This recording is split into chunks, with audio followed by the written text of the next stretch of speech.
Recording start. Right, class mode. Hello, class. Before we get started today, I had something I wanted to share with everybody. We're gonna have to... I want to set up a new source for this one, actually. Because it involves turning on my webcam in order to show off what I have in store today. I'm just proceeding along with the plan. Currently, there's nobody in Twitch chat, which is a shame, but I said post chat, I said on the internet, stream might be a little bit delayed. Excuse all the sounds that are coming around. My wires are coming untangled. I said that I said that stream might be delayed because the semester started over. It just started today. So I got home. I actually got let out of class a little bit early. That's not going to happen again, but thankfully next week is the last day of the last week. Next week is the last week of this little workshop. So we're going to be we'll be all right. I'm probably going to repeat all of this stuff that I mentioned when people get here. So I'm gonna end up double speaking over myself a bit. But let's hold on. Let's change it. Currently on. Are we on review? Let's change it to looking. Let's make it currently on.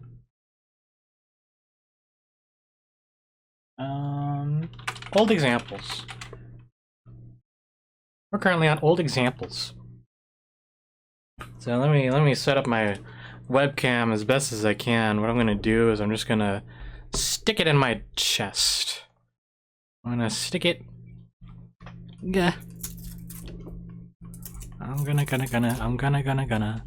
stick it in my. Oh, hi. Oh my gosh. Oh, I was on a different screen. Hello.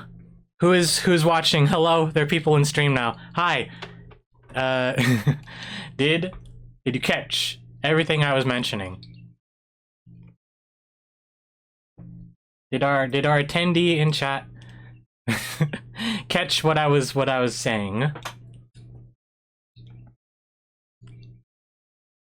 I need this to have hit at least one person.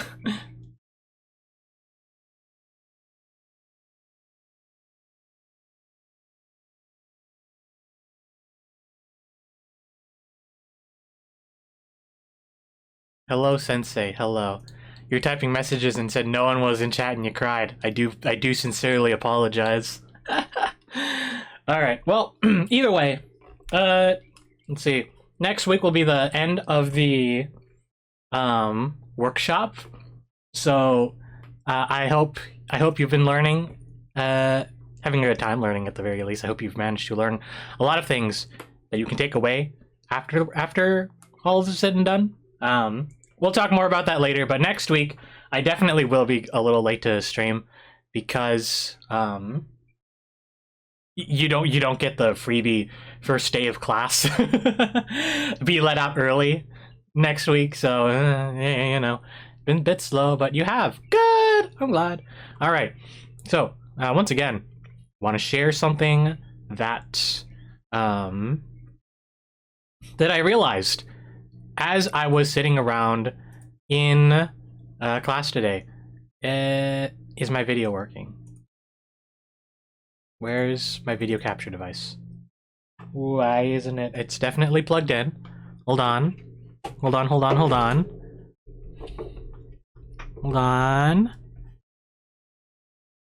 Maybe my webcam doesn't like it when I have it plugged into an undirect. Recording restart. Oh, that was strange. I'll have to actually edit the VOD today, which is awesome. But hi, I have the webcam open, and I wanted to show you this notebook I have. So I've been using this notebook for a really long time now. This sketchbook.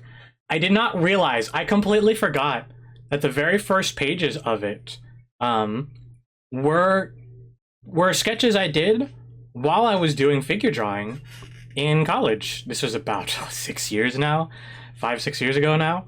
And I was honestly really surprised to find these in here. Because I've been continuously using this workshop, this sketchbook. I didn't realize it was just all right there. So there's some beans. There's some robo beans. I have walked this path. This is my proof that I have done all of these things. There's my mannequin. Let's look a little bit closer. I'd like to once again emphasize, I have stuck the webcam in my breast. So I hope my microphone is coming. Okay, I'm only picking one audio source up, but yeah, there you go. Here's my proof that I know what I'm doing to an extent. I was using red pencil to... What is this? I have no idea what overwolf.exe is. Okay, well, it's not it's not related to my web camera, so it doesn't matter.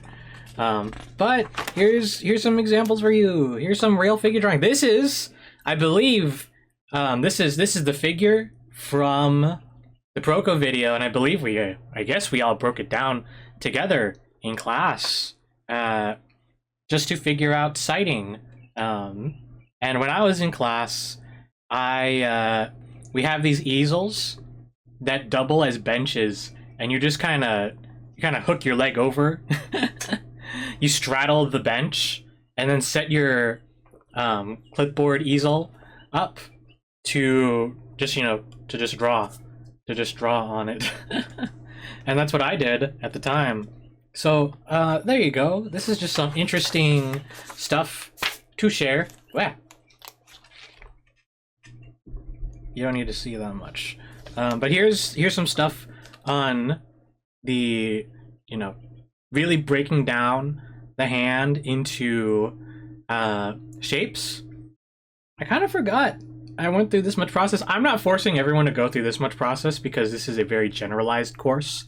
It's 6 weeks long. There really isn't a lot of time to spend taking you through this whole mechanicalization process.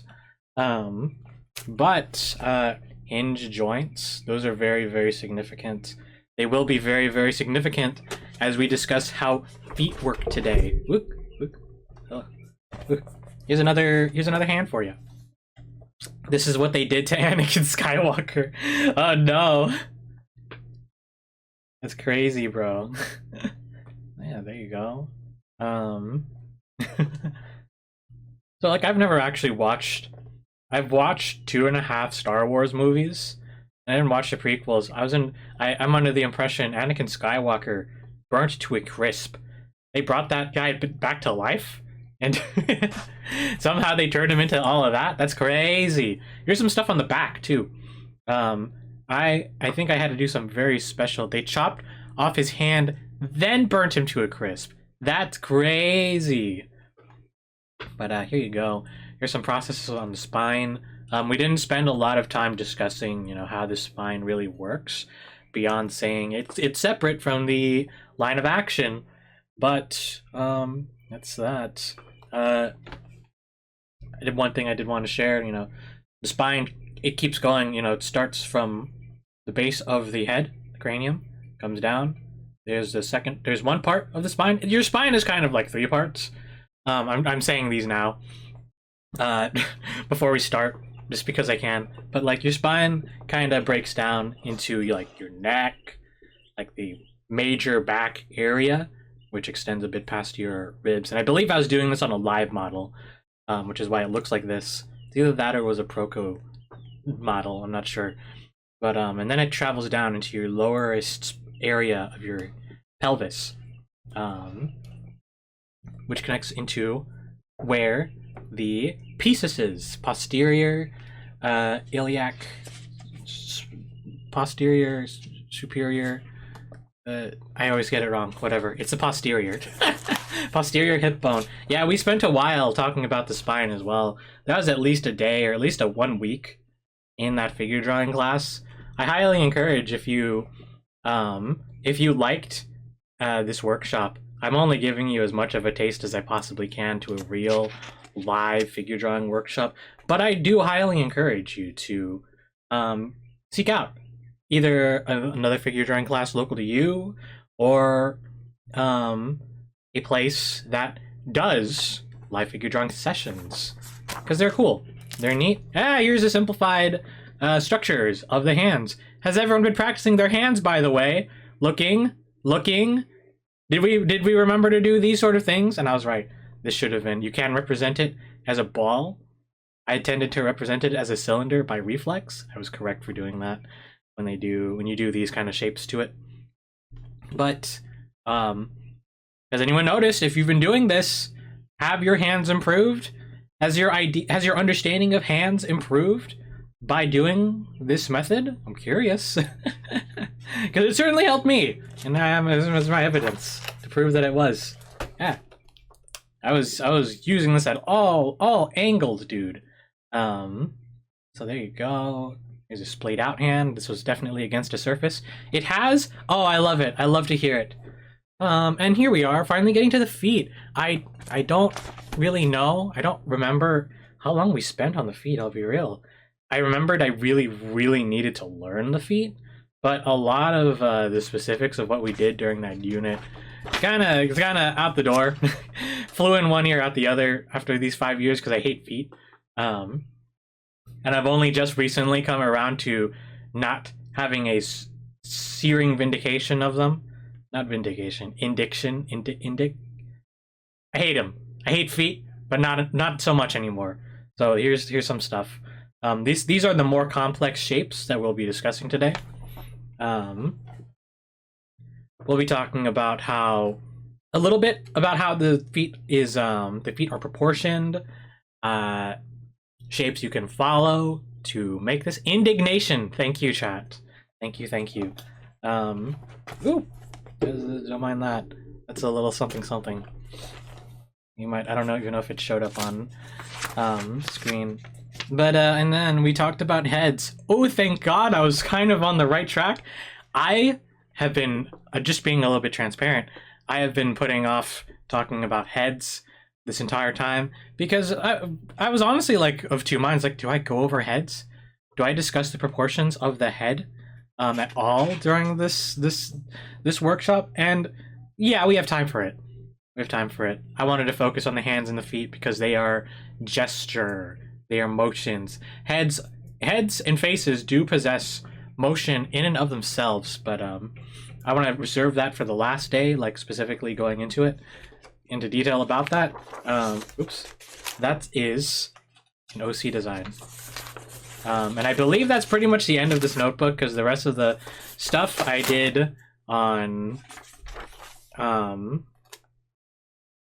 what is it? Newsprint. I did it on newsprint boards. So that's why, yeah, that's kind of why I forgot all that stuff was there. Pardon me. Just checking these pages. Okay. Yeah, it looks like that's about everything. But there's an interesting this kind of gives away my location. There's only so many of these out there. I'll have to blot it out of the VOD later. But this is the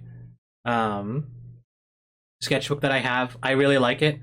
Somehow I haven't filled all the pages. It's a 9x12. It's 80 pages, and that's it says it's 65 pounds. That doesn't seem right. But what I like about this, it's hard. It's hard on both sides. It's very suitable for just sticking up somewhere. You open a page. It's a very solid surface to be drawing on. And in class, I was in class today. I was filling this page up entirely with sketches. I was paying attention. Don't you think I wasn't paying attention? Don't you think I wasn't paying attention now? But it's very, very solid. If you get yourself a sketchbook, get yourself a nice solid one. It's very helpful. So anyway, let's get this out of here. Remove video capture device 2. All right. You think this is literally the same book you have right now? That's awesome. Let's not touch my USB hub until class is over. Let me take off this jacket. I'm really freaking warm. So, feet. Yes, feet. Has anyone practiced hands today, by the way, since last week? Has anyone practiced their hands? Has anyone practiced any of their hands? I need to see now. Speak now. This determines what we do next.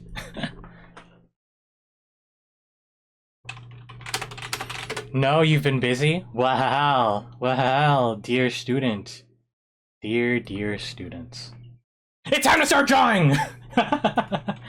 Today, next, we are going to do a little bit of warming up. We're gonna do hand warm-ups. Not as in stretching your hands. Hand gesture warm-ups. So we're gonna do this first. Bust out your drawing materials. It's basically a pop quiz. I'm forcing you to think about a little bit about those structures that we talked about last time. Adjusting my microphone. Let me keep my breakfast, sensei. Draw on your breakfast. Play with your food. Let me get a window that I can use for this. Line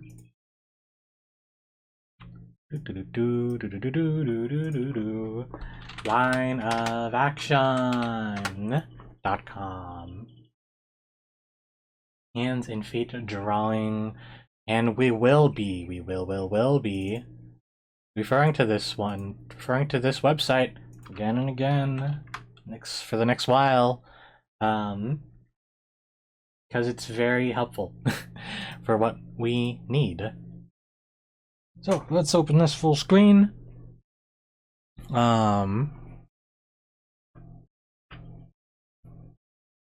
And once again, you don't have to do all of this with me, but it helps. It'd be helpful for you.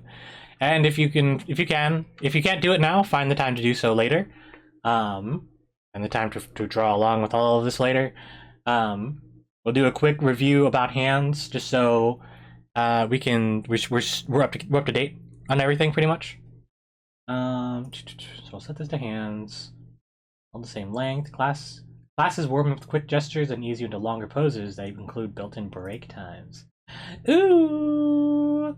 10 poses, 30 seconds, 5 poses, 1 minute, 2 poses, 5 minutes. So, okay, we'll set up a 30-minute session of just hands. And I'll be talking about the different things to remember about them. While I'm also talking to myself about everything to remember. Who's messaging me? Why are you messaging me? All right. So, hope you have your stuff ready.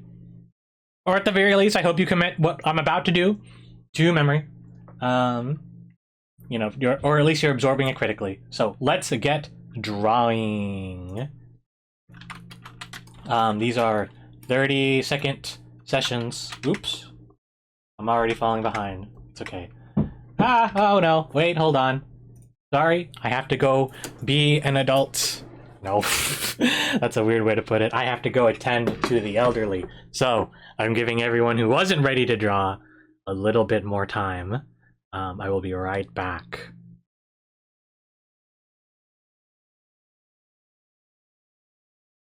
No mercy, no mercy. We're going right back into this. So, drawing. Hands. Well, remember, you don't have to draw both hands. Only draw both hands if you have the time to. When we are drawing the gestures of the hands, put those straights to use. Put those straights to use in finding the rough silhouette of your hands. In finding the really just where is there a lot of motion? How do hands cluster up?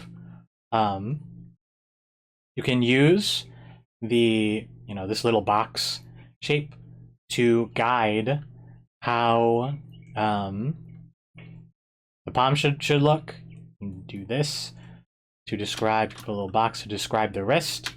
Whoa, what a weirdly shaped photo.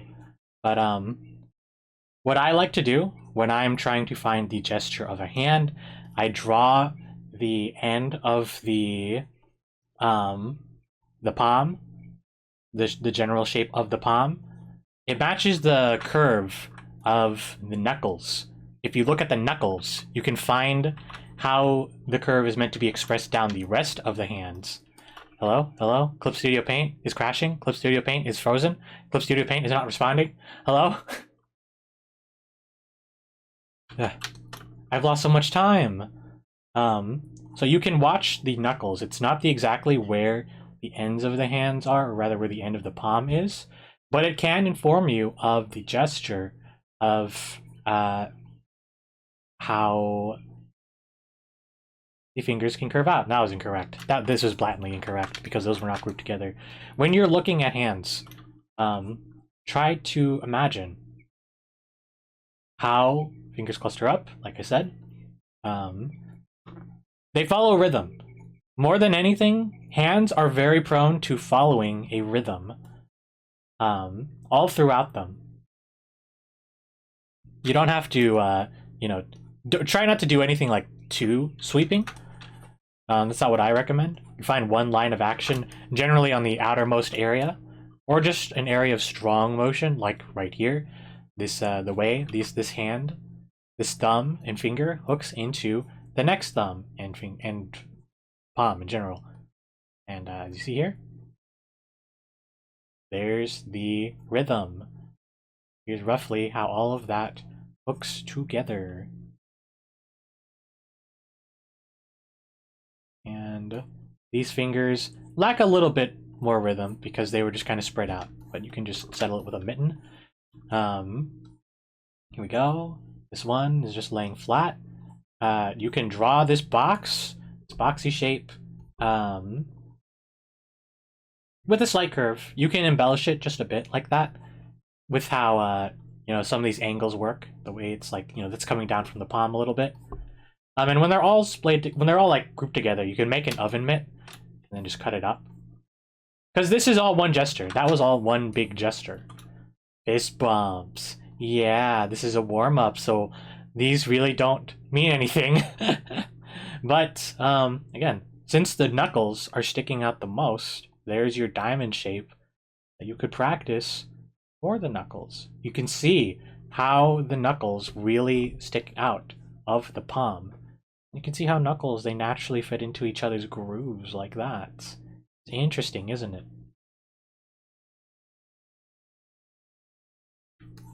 Piece, double piece. In this case, there is a line of action you could follow all the way through there. You can create another line of action, another line of action, but a very long line with motion attached to it. And as you get better at art, you'll get better at identifying how these shapes work. You'll get better at intuiting how these shapes work together and all of that. But even then, you will still find things that challenge you, that are a little bit difficult to see unless you spend a lot of time looking at something. The way I like to stylize hand gestures is with a lot of C-curves that form rigid angles like that. Oof. What do you mean there's still 5 more of this length? What the hell? I'm getting worn out. Oh. But I generally try to find either very light straights, very slightly curved straights, which are basically C-curves. Carrying through these warm-ups in the homework that you got to go to the bathroom. Have fun with it. We're going to be doing this for a little bit longer because I'd like to reach the point of expressing shape, of practicing with shape. 5 more this length. Okay, so we're on the minute lengths now. I hope these are helpful to everyone out there. But yeah, I try to express the palm as a boxy shape with a curve at the end, and this curve generally informs how the natural curve needs to be made through the rest of the fingers.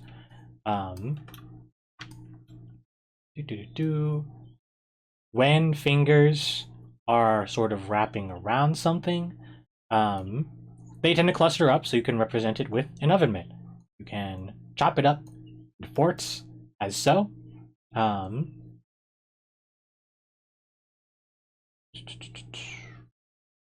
We'll remember again the metatarsal of the thumb in comparison to the other parts, the other metatarsals of the palm.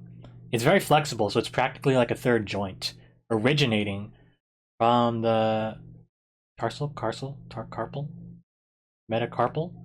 I think I got it mixed up with the feet. I was thinking about feet this morning, fortunately. But the carpals, metacarpals, well, yes, which is the primary bone that stretches bones that stretch off from the wrist, ish area. It's a lot.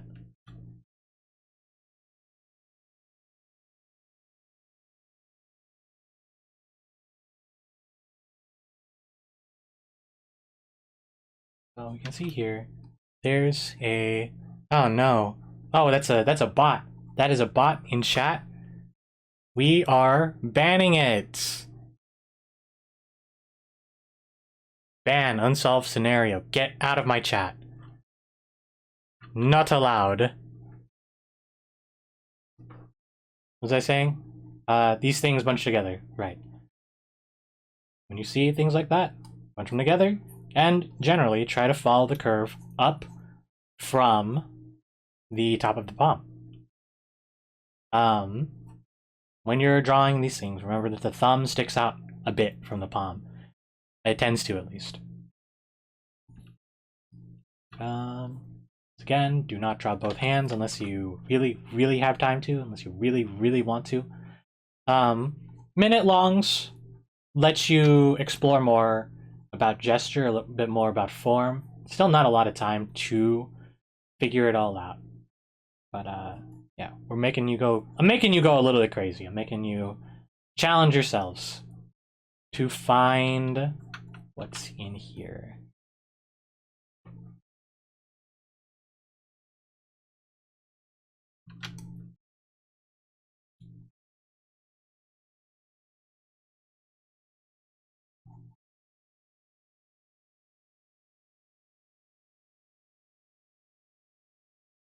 This is actually incorrect. This ring finger does not appear above the thumb, appearing below it.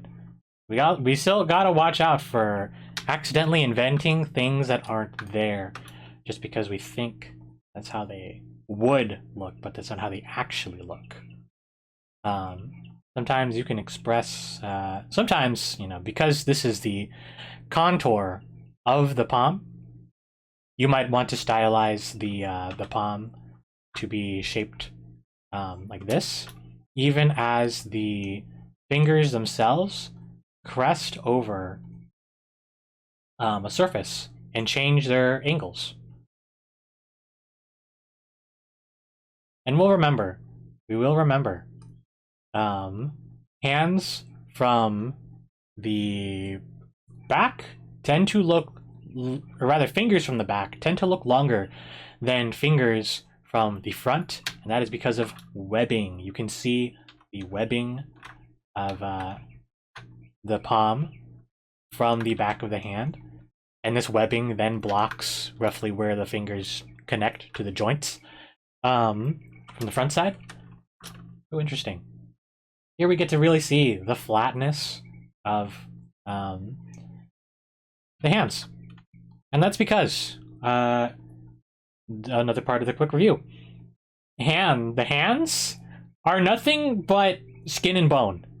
There is hardly any flesh going on inside of your hands.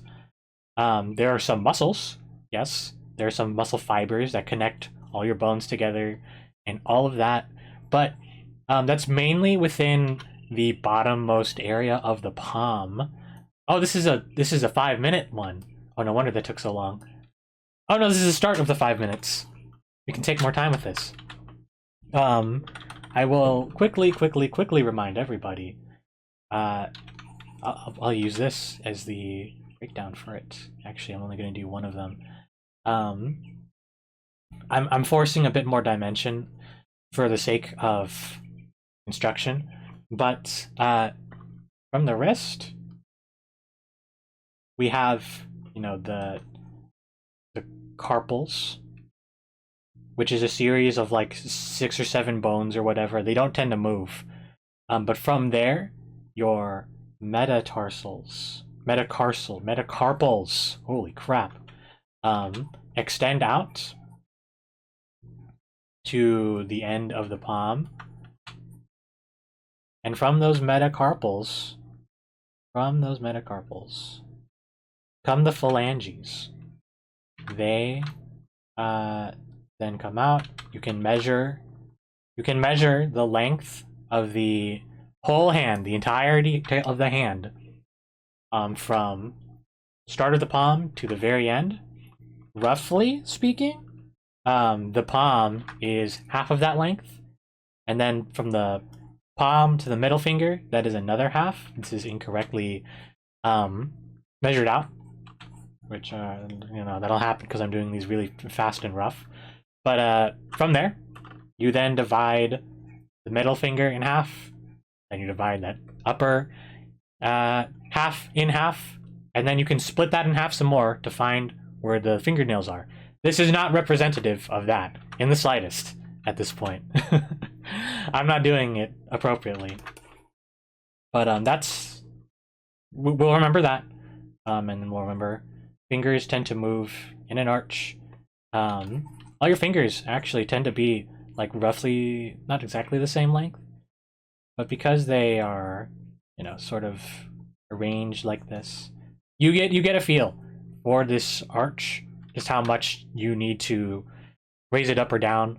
But every finger you can break it down into cut one in half, cut it in half again. That's how you get the roughly accurate sizes of each finger's joints. This joint is always the longest as a result. In some art, i.e. mine, I tend to draw fingers with 2 joints. I tend to represent them with 2 joints stylistically. In my head, I know I have to break this habit. It's a really, really bad habit because there's a 3rd joint in there. So I'm just, you know, keep that in mind. If you find yourself doing anything similar, try to remember within that other half of the joint, if you cut that in half, there's another joint.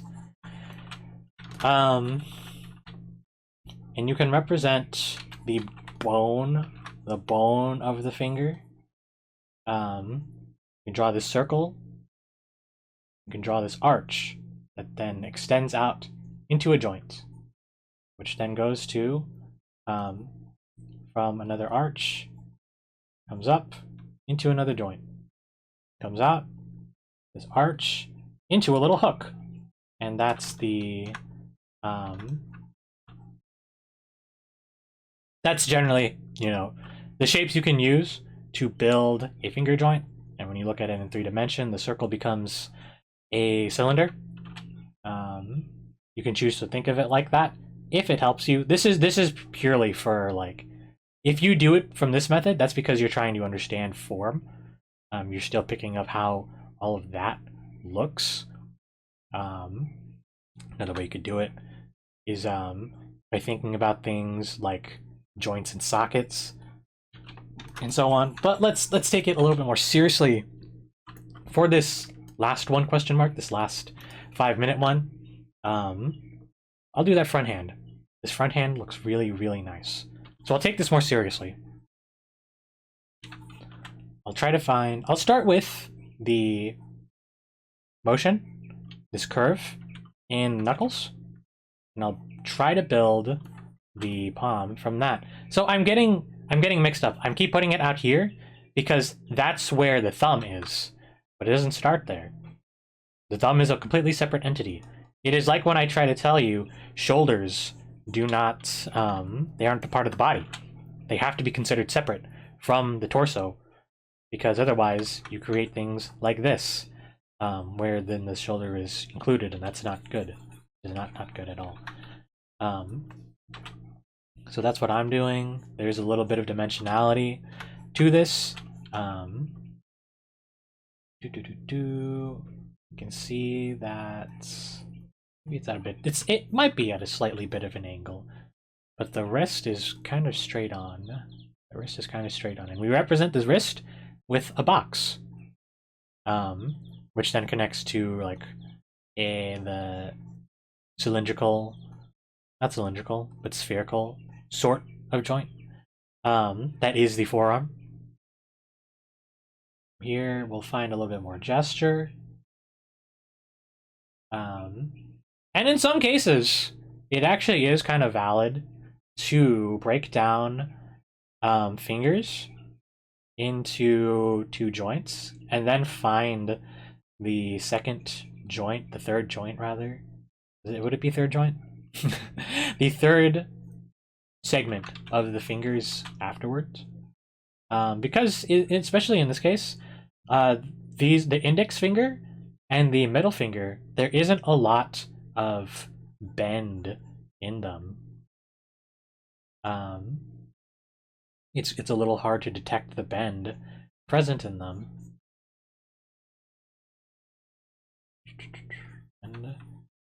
But it is there. It is definitely there. Taking this away. I can see that realistically there is a bit more space being placed between these two elements. Like if you just look at your reference, you'll find, like if you pay a lot of attention to what you're drawing, you'll be able to tell how off you are by looking for gaps within your drawing. This is again part of the triangulation method. I wasn't really like, I chose not to elaborate on when we were discussing drawing the full figure. But look for pockets of triangles that do exist on the image you are referencing from to determine how correctly in place everything is. This is not correct because this is too short. The second joint should never be as long as the first joint, because that's just not how it works. Just not how it works. And you can still, when you're not doing all that complex, you know, this stuff into this arch, which then goes into here. When you're not doing that stuff, you can just simplify these things as cylinders. Whatever helps you comprehend it the most. But I do recommend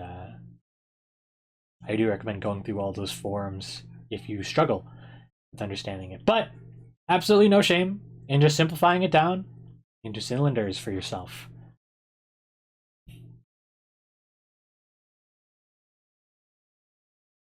So this might be a little bit off, but whatever. Don't have a lot of time for this. And then the thumb, this metatarsal, sticks out quite a bit. It comes out. And the thumb very evenly divides in half. You can divide that in half, and that's roughly where the fingernail lines up. I might have drawn the fingernail a little big, or rather the thumb itself, a little big, but it happens. And you can use a diamond shape to represent your knuckles. Learning when to express these sort of things is something you grow into over time. And so now here comes the last hand. I don't really know if we actually want to spend this much time. Yeah, we'll pause there. Holy crap. I was just hammering. You don't have to do the last one if you don't want to. Oh my gosh. That was so much talking at once. How does everyone feel? Whew.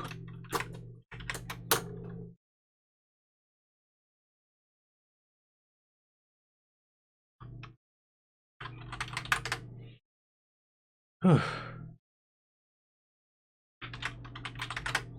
Oh, there was a bot. Yes, there was a bot.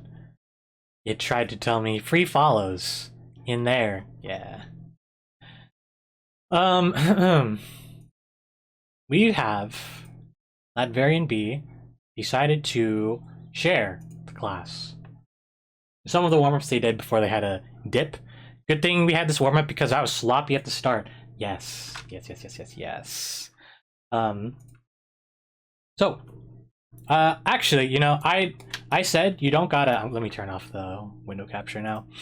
I said at the start, hands don't always have a super wide sweeping line of action. I like the train of thought here that you're sorry, updated 1, uploaded 2. Okay. All right, let's put these in. Okay. I like that you followed the whole trail of the arm. The arm is part of the motion. So you're definitely on the right track there when you're practicing hands. And I like that you're paying attention to curve of the hand. These are going around. I like that you're seeing what sort of ways you can shape the fingers, because the fingers, they really do kind of like create these really this is how I like to stylize fingers at the very least. They can make really interesting sharp angles when you're drawing gestures like this. You can make softer fingers depending on, you know, what is necessary and all. But I say you're onto something well. You're grasping the emotion behind it, which is exactly what you needed to see, which is exactly what I wanted you to see. And then when you came back, you did this. I like this. Good. Are we keeping in mind our proportions? A little bit lacking right here. Once again, we got to remember when we proportion the hand, cut one line in half. If you drew one long line, cut it in half, roughly. That's your palm. Make a palm bigger. This little trapezoid represents the palm. This is at a curve. Cut that in half. Cut that in half again.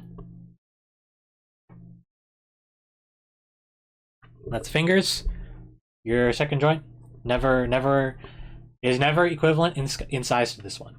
So try to keep that in mind. And this is only going to be relevant when if you draw a hand that's like, you know, for some reason it's upright. It's like really, you know, you're doing a chop or whatever. Fingers will incline towards the center. So that's just one more thing while I'm talking about this in review. But other than that, I like this. I like what you're keeping in mind. Going backwards to look at what was there.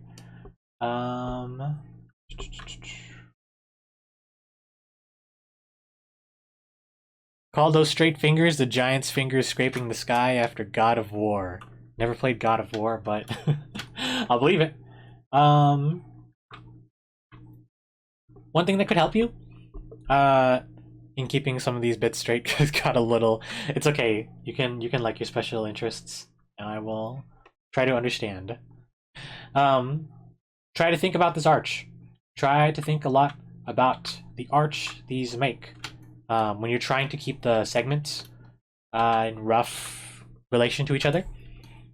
But otherwise, you're doing well. You're doing a good job. Keep practicing these. Keep making time to practice these. The Knight's Mitten. Correct. True. You know, armor built. Armor was, in fact, built for certain things. I don't know what I was going with that one.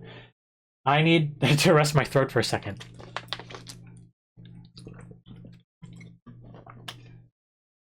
I don't know if you could hear that sound of water chugging down my mouth.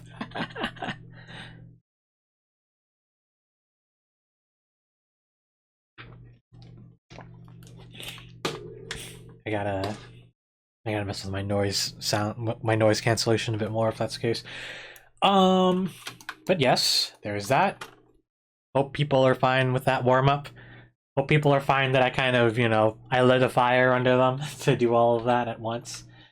Because now we're going to transition out of feet. But no, we haven't even started the feet. We're going to transition out of hands to talk about structure of feet. Again, I will not be getting a Proco video on this. I can talk to you perfectly fine about everything we need to know about hands, but let me see if I can pull up a graphic. I didn't have a lot of time to seek a graphic. I had to get a lot of stuff ready because tomorrow I go to my actual job of teaching in person where I get paid for it as opposed to what I do here on the internet for the same amount of people but for no money. I'm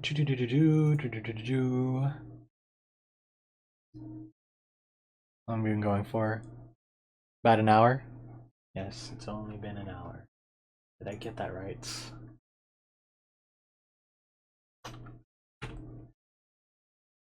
Hum.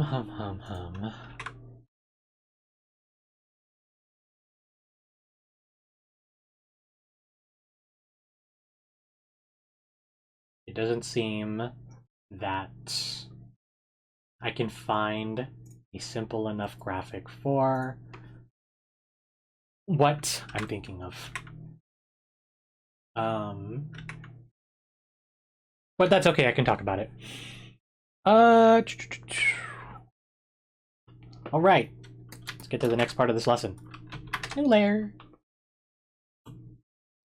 So, feet. I hate feet. I don't like feet. I really don't like feet. Partially because they are a giant pain in the ass to draw. I can't put a patty on a bun with cheese, lettuce, tomatoes, onions, ketchup, mustard, pickles, salad, top bun in that order. I really don't like it. Feet are just weird hands. Yes, actually, you are correct. Feet are kind of just weird hands. But it's a bit more than just their weird hands. I forgot the fries. Darn it! Ah! Yes, feet suck because feet have a lot of more, they have more dynamics going on in them. Despite the fact that a hand has so much range of motion, feet simultaneously have a wide range of motion and no motion at all. So that's what makes it so frustrating to try and grasp on a person-to-person basis just more consistently, especially when you're trying to do feet from imagination. Let's see, who's still messaging me? Oh my gosh. Hands are like more physically complex and feet are more mentally complex. A little bit. You have to think a lot about what you're looking at when you're drawing a foot, and there's a lot less like intuition involved when it comes to feet in general. So let's talk about feet. Let's talk about the structure behind them. So a foot, it goes something to the tune of, you can draw, the simple foot that you can draw is about, kind of looks like this. Most artists can BS a hand and have it look good, but weird looking feet always stick out. That's true. That's so true. That is so true. And that's why, one reason I don't like feet is that I can't BS it. I can't, I can only do so much to mask, like, that I don't really understand what I'm doing at times. And I don't want to be caught lacking. I really don't want to be caught lacking. So at its simplest, you can break the foot down into this sort of trapezoidal shape. Maybe Rob Liefeld was onto something. Fingers are more open for artist interpretation than toes. Yes. Yes, that's the really frustrating part. But you can break it down, drawing this polygon Skyrim feet. Hey. You can draw the base of the foot, the heel, with this this trapezoid shape. This can represent the midsection of the foot. This this little sloping ramp. This another trapezoid. You saw some good feet earlier. That's awesome, dude. Never under any circumstances did you have to hand it to Rob Liefeld. Please. If there's one thing to take away from anything ever, do not draw feet like Rob Liefeld. Understand his pain while not condoning his methods. This is not okay, unless you're drawing a cartoon, or unless you're drawing like a Mega Man character. But even then, Mega Man feet really, really thick. They're much more padded. They're a lot more closer to boots, with more dimension at the toes. Rob Liefeld does not understand toes in the slightest. Rob Liefeld will draw. Man, he draws things really sharp. He draws things really sharp with no real understanding of dimension to them.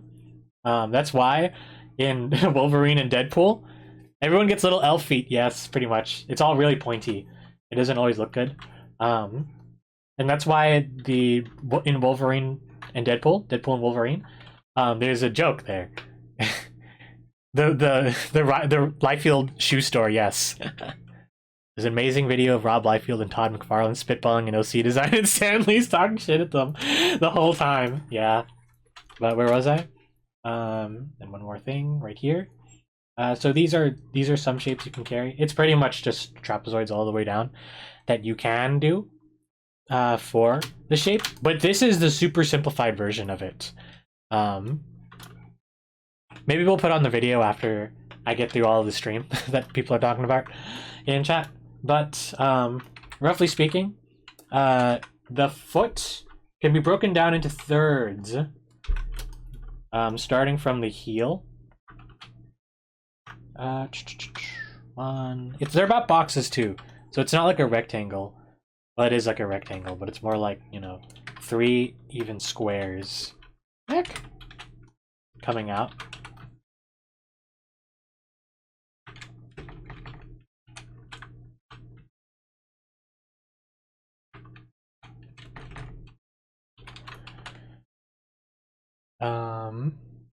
So yes. So starting up here, this would be the heel.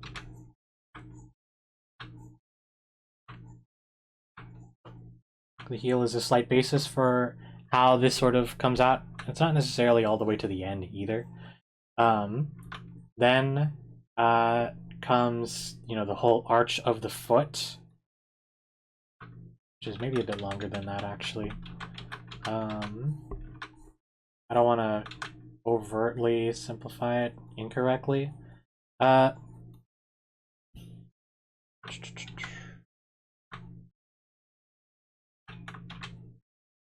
well, we're simplifying things. It's a little bit longer than this. It's the proportions are a little bit longer, but it's easier to use the foot, or rather the heel, as the starting proportion base for everything. And then the arch kind of extends a bit past there. This is what I understand from the short video. Well, I took one spin through. Admittedly, I took one spin through the Proco video and was like, yeah, I got it. I understand everything. This isn't correct at all. This is definitely not the correct proportions, but it's something to this effect. What's the word? Feet are about as long as your face. So use that as your proportionate, as your basis of measurement. Feet are about as long as your head. Idealistically, on average. So let's talk about the real structure behind feet. Let me get foot anatomy. Bones of feet. So, like someone said earlier, guy who doesn't got it. Yeah, I got it. Yeah, that was me. But no, I do understand feet. I do understand feet in theory. It's just, you know, the practice of it that's really, really difficult. It takes a lot of time. But like someone said, feet are like weird hands. Feet are like weird hands. They are built on similar properties. So, you know, we got our heel. This is basically like our wrist. The wrist of our feet. The heel is our wrist, in a way, sort of, not really. And here we have the metatarsals, which are more equivalent to the wrist. There are a bunch of bony segments that you can actually see when the foot is flexing, and curling out and all of that. But from the metatarsal, whatever. From the tarsal area, we get to the metatarsals, which connect everything, and these are not flexible. These are just like your fingers. The metacarpals and the metatarsals are not very flexible. They can bend a little bit, but they don't flex outwards too much. A lot of the bending goes into the toe phalanges. They're also toes. Foot bones scare you, especially when you get a foot cramp. Yeah, I totally get that. But you'll notice there is still, just like your feet, there is a curve present through all of this.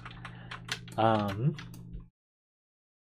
if we were to, try and split this down, the 30 method doesn't work so cleanly, but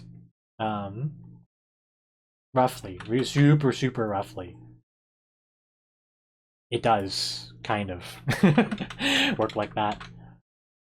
But where was I going with this? Right. Toe lengths also vary. I've been kind of running with this for a while because I didn't realize the kind of foot that I have. I told myself for a while that toes, this toe was longer than your big toe. No, only in some people. That's called Egyptian feet, apparently. So that's definitely not universal. Everyone's foot is a little bit different. You gotta pay attention to it. Sometimes it's longer than the big toe. Sometimes it's not. Keep that in mind. But this is the rough structure. There's feet's mostly bone. Your feet is mostly bone. And another thing that contributes to feet being really difficult is that today you learned you have Egyptian feet. Yes. And the homework is look at all sorts of feet. Yes. And then draw feet, pretty much. But what makes feet difficult is that they are not symmetrical in the slightest. Your hand, despite if you exclude the thumb, it is, like, for the most part, roughly symmetrical. It's slightly different, but this is roughly symmetrical. Feet are not symmetrical. You have a lot to work with the foot. The foot mirrors. It's asymmetrical. It curves in weird ways. It points irregularly. And the thing that's most frustrating about feet, looked it up and you think you have Greek feet. That's so messed up. But the thing that makes feet difficult is that when a foot is, just hovering there, that's how we get this image of a foot. But most often, we will see a foot being planted on the ground with gravity exerted on it. And that forces the feet to appear differently. Feet are designed to spring. Feet are designed to adapt to weight being pushed onto it in order to hold yourself up. So that's what makes feet, like, especially really, really hard to answer for a lot of different scenarios, because it's, like, really rare that you're gonna think, like, yeah, I need to draw this foot like this. I need to draw toes wiggling out like this, unless you're a freak. Unless you're a freak, and that's what you need to do. But no, you're not a freak. You just have interests. You just have interests that you like. So that's why feet are really hard. But the small toes being successively lower on the ground messes you up. Bully McGuire foreshortening on the foot. It's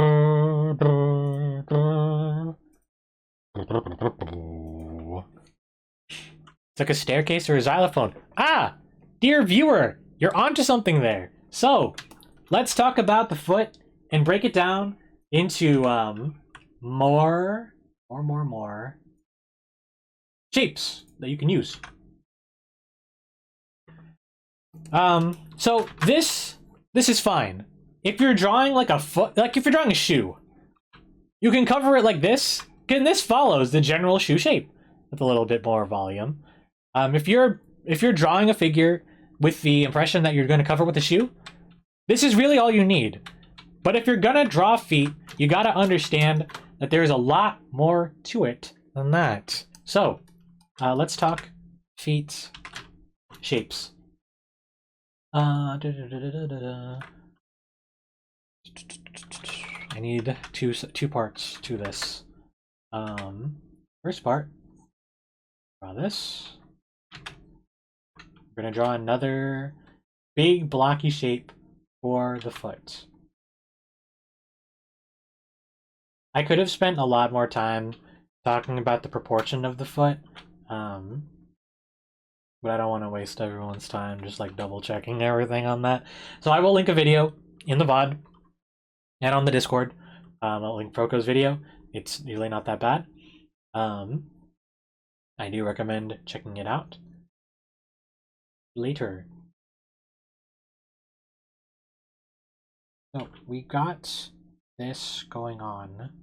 Yeah, we'll check it out later if you want like even more, you know, advanced stuff to talk about.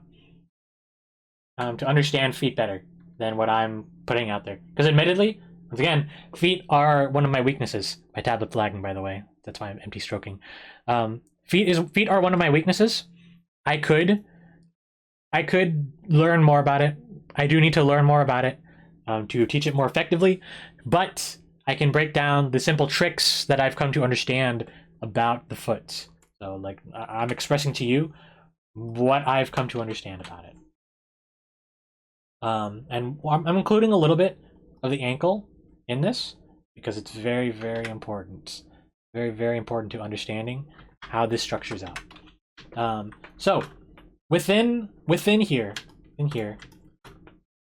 we can turn this arch, or rather this block, into an arch. This is the medial arch. I believe this is the medial arch. This is for shock absorption. Yes, those parts of the sides of the ankles that jut out. Yes. We'll get back to that. But most people, if they aren't flat-footed, they have this arch present in them. And when you step down, when you take a step, this arch absorbs the shock of the impact.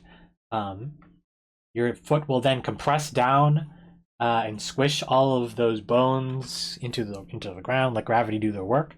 But this is the part responsible for helping our feet operate correctly. And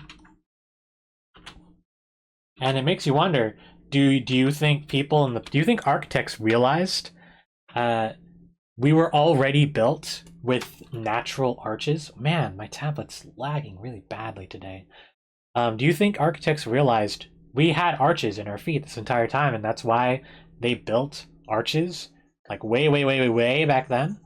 It took a while for like the true round arch to emerge in history. And I'm speaking legit.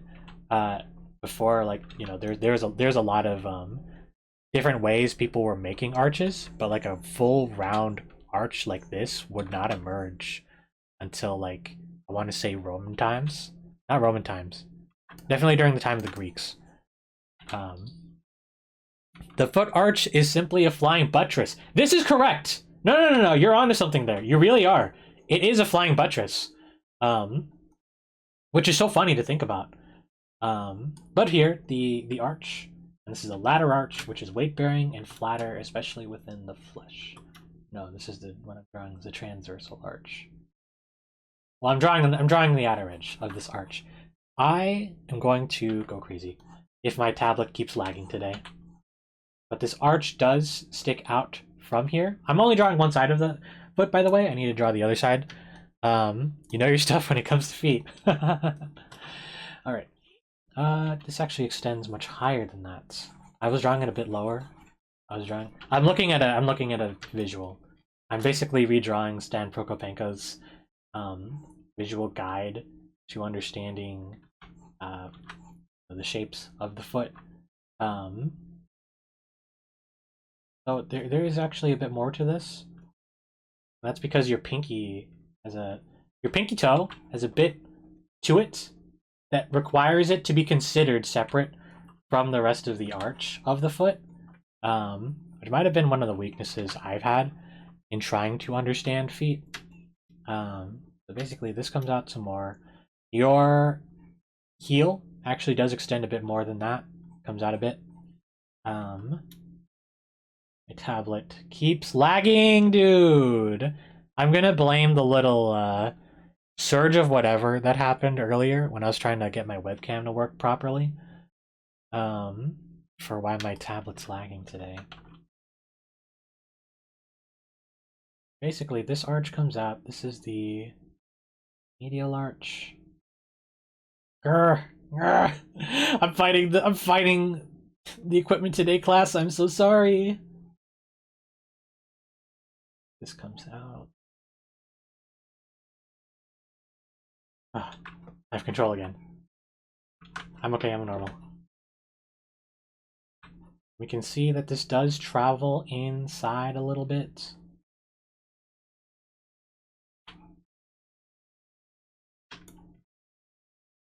And then here, this can sort of represent the ball of this joint. This is the hinge upon which lets your foot swivel. Not this way. A little bit this way, but not particularly very far. It's what lets it go back and forth. And speaking a lot more specifically, this is where your calf joint then comes in.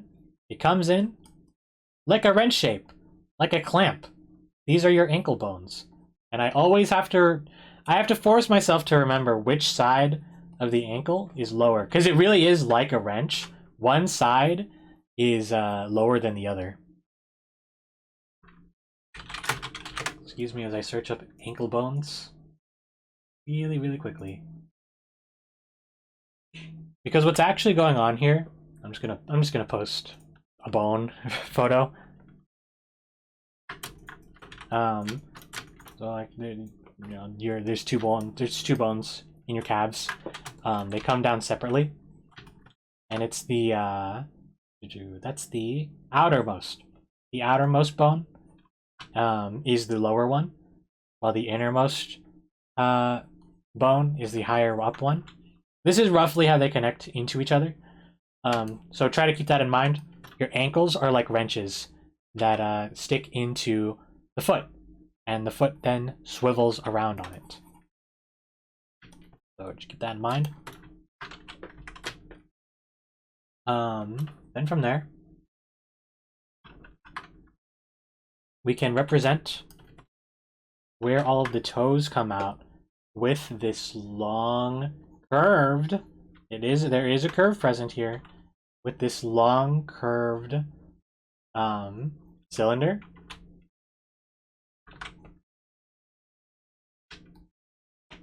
And then from there, we can consider, it is like someone mentioned in chat, toes are kind of like staircases. You can sort of imagine them as staircases if it helps you. And they stick onto each other, onto the part like this. And then these group together. Your big toe has a much wider range of motion compared to, well, it can act a lot more separate. It can act separately compared to everything else a lot more easily. And if you're trying to prove me wrong by flexing all of your toe joints right now, have fun trying to make them, act individually. It's really tough. But your toes are kind of like stairs. they follow a sort of step format as they come down, as they are spread out.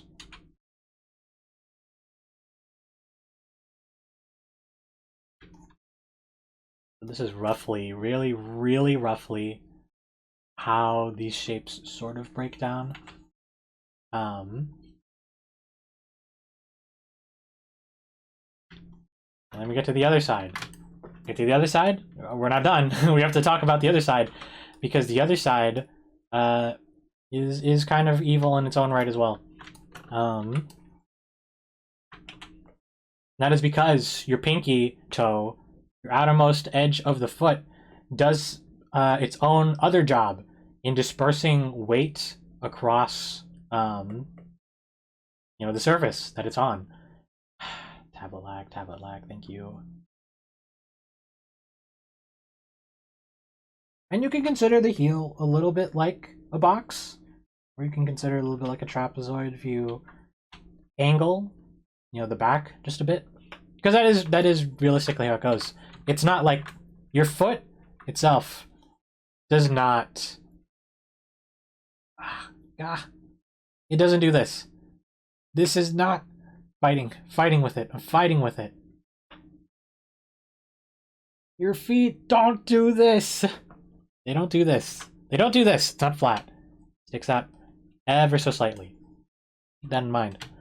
So then I will draw the shapes that I'm familiar with again.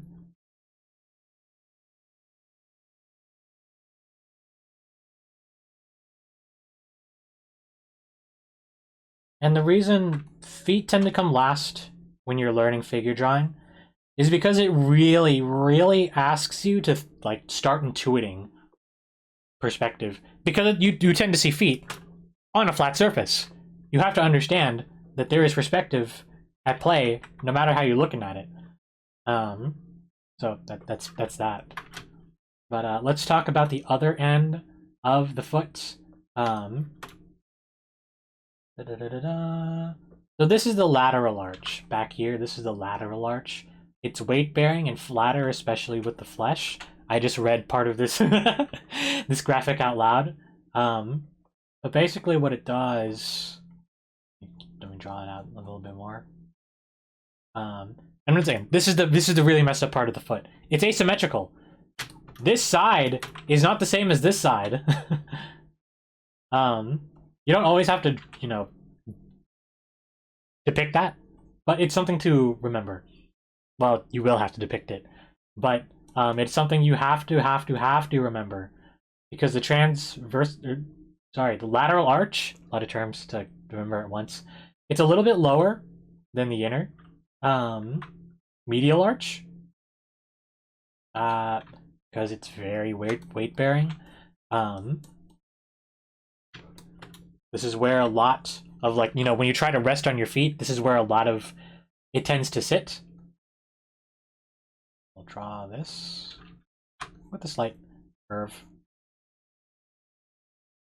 And your feet, oh my gosh, they are not so happy-go-lucky. They are not a symmetrical shape like you really want them to be. They divide really wonkily. So this is actually, I'm drawing it a little bit incorrectly. This should be sticking out just a bit higher, and then it would, connect to the joint. It's not all perfect with each other. It's really not perfect with each other, which is what makes it frustrating. I gotta emphasize this over and over again, because I don't want you to get too frustrated with thinking, why doesn't it look right? Because it's not symmetrical. I need you to really keep that in mind when you're drawing a foot. They're hard on purpose. They're hard with a purpose, rather. So, and then from here, the transverse arch, which is flatter at the toes. It starts off pretty curved, but then it slowly flattens out until it becomes the state it's in once you reach the toe joints. Oh my gosh! Tablet, please.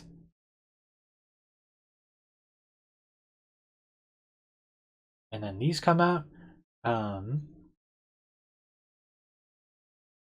And your toes are just so strange. Toes are strange. They have a strange arch to them. They step. They have a weird sense of gravity to them.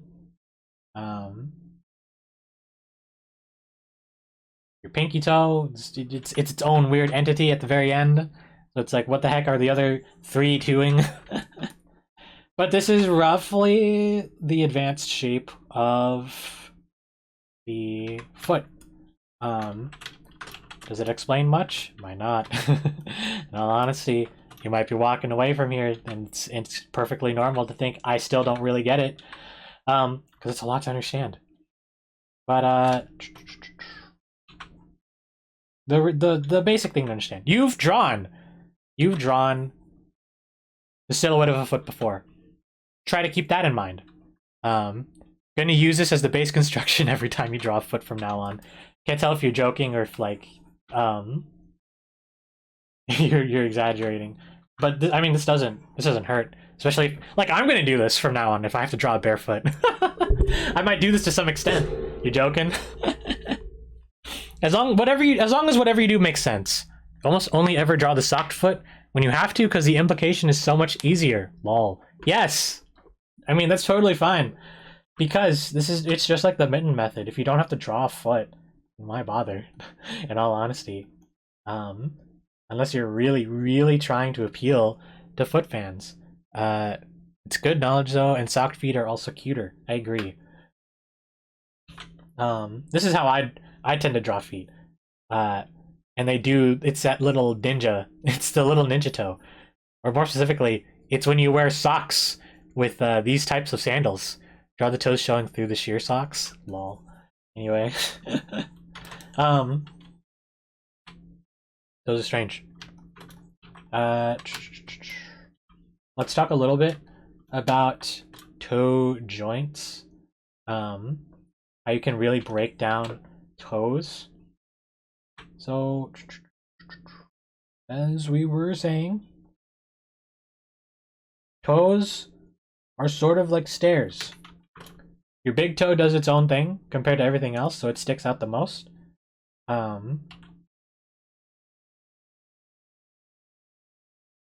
You can choose to think of it like a block, if you really want to.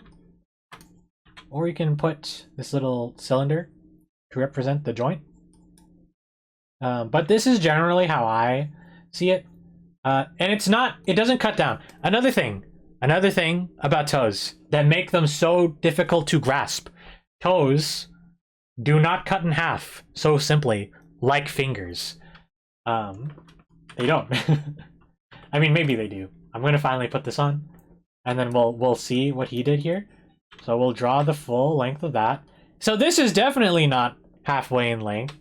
The big toe joint happens like 2/3 of the way down. But then when you look at all of these, it's a scary foot. Yeah, it's a little scary, but it's very structural. It's meant to illustrate structure. If I cut this in half, maybe you can, but this is definitely more than half. Star Wars droid foot. I mean, they were based on something. The Star Wars droids, they had to have been stylized out of something like that. And that's actually true of a lot of robotics. I'm pretty sure they simplify what these joints are in into correct structures. No way. Come on, Sensei, get with the times. It's so obvious. Yeah, you can't so evenly cut this in half. Because it's just really hard. You just gotta. I don't want to say just intuit it, lol, but I mean, there's a rhythm to it. It's really hard to find the rhythm. I wouldn't be able to tell you what the proportions are. Maybe like a little over halfway down. That's where you cut it in half, and then you cut it in half again for the toe joint, for all of the toe joints. But even then, I wouldn't be able to confidently tell you that's what you should do every time. And this is a really, really long toe. This doesn't feel like how long toes should look. I feel like webbing still plays a role in cutting down the length of a toe, how long a toe should look at least. But it goes something to this effect. Toes get progressively smaller all of the way down. It's really frustrating, but what can you do? The actual structure of a toe. This is where the weird structure, the weird rectangle with an arch comes into play. Not necessarily. You can keep drawing it.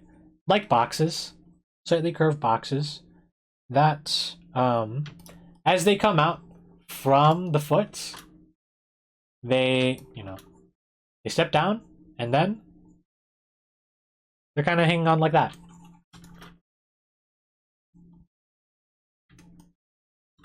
This is super roughly how these sort of things come into play. They don't always align. They don't align. They straight up do not align in a straight line. They follow a curve. They have to follow a curve. But you can think of them like steps, in a way. Like, this is the shape. Like, you can think of this as the shape of a toe, and you're not super incorrect for it. Maybe it's slightly less exaggerated. But it goes something like that. And as we come around to the pinky toe,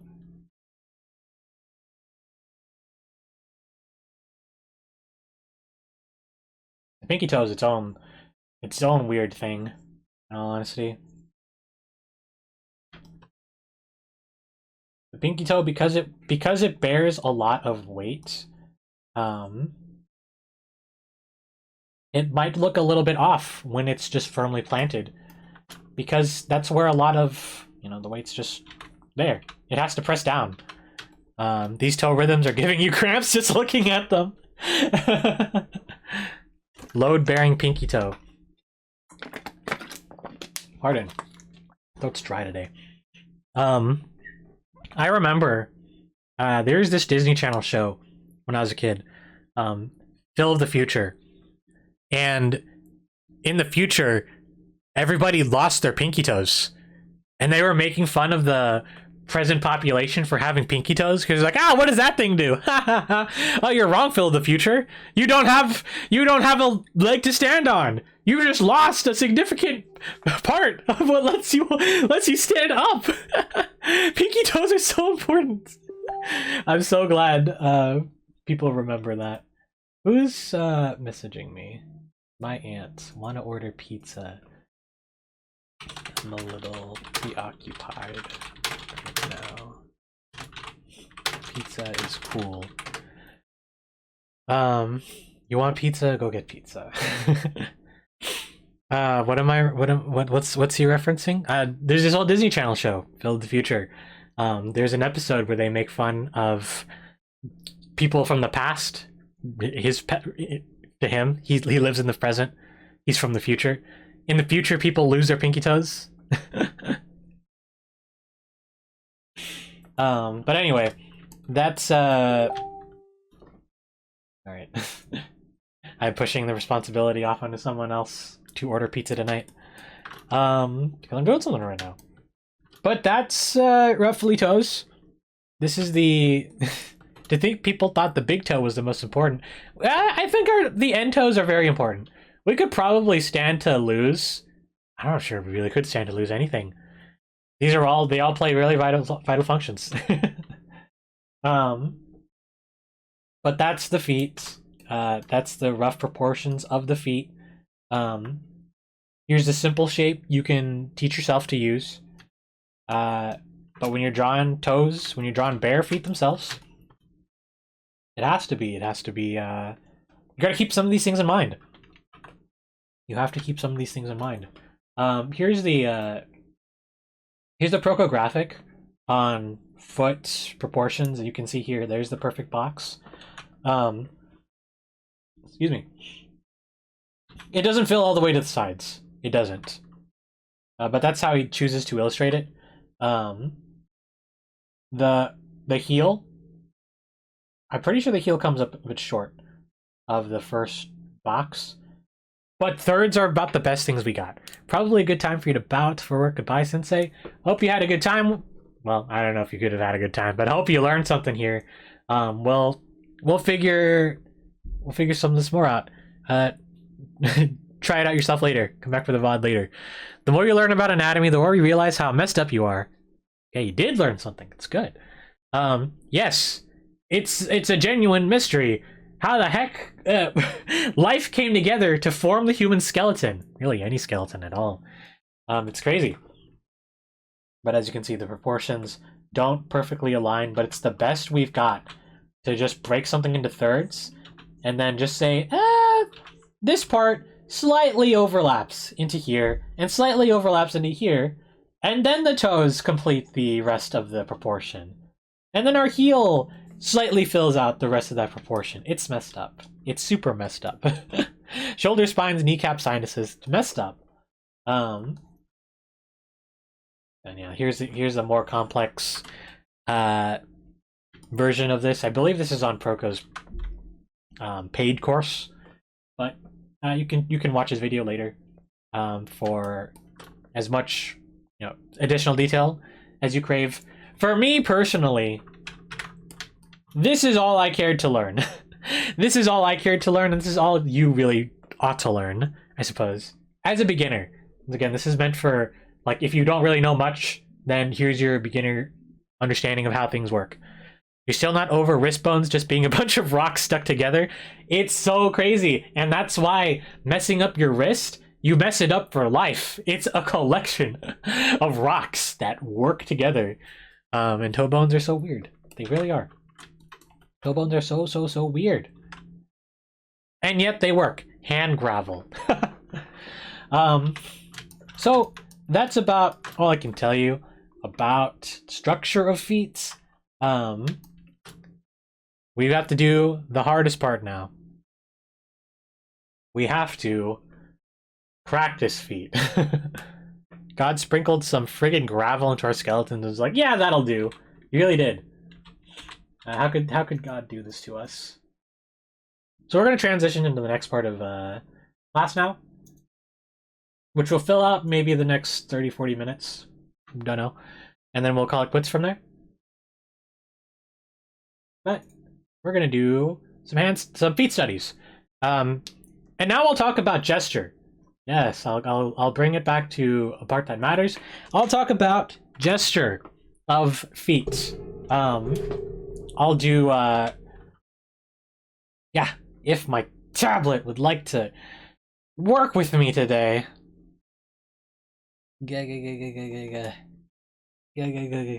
So I'll talk about the gesture of the feet, because at the very least, even though I still struggle with the structure of feet, I can tell you how feet move. So that's the part that matters. So next up, let's change today's lesson part. We'll change it to feet gesture demonstration. Let's do that.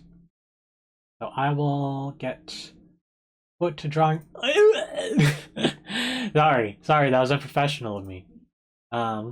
Let's talk about how feet move. Let's talk about gesture in feet. I don't like to give away that this is a part of the human anatomy that I really don't enjoy, but I really don't enjoy it. So, when you're looking for the gesture of a foot, what you would be wanting to be looking for, there are two really key gestures to look for.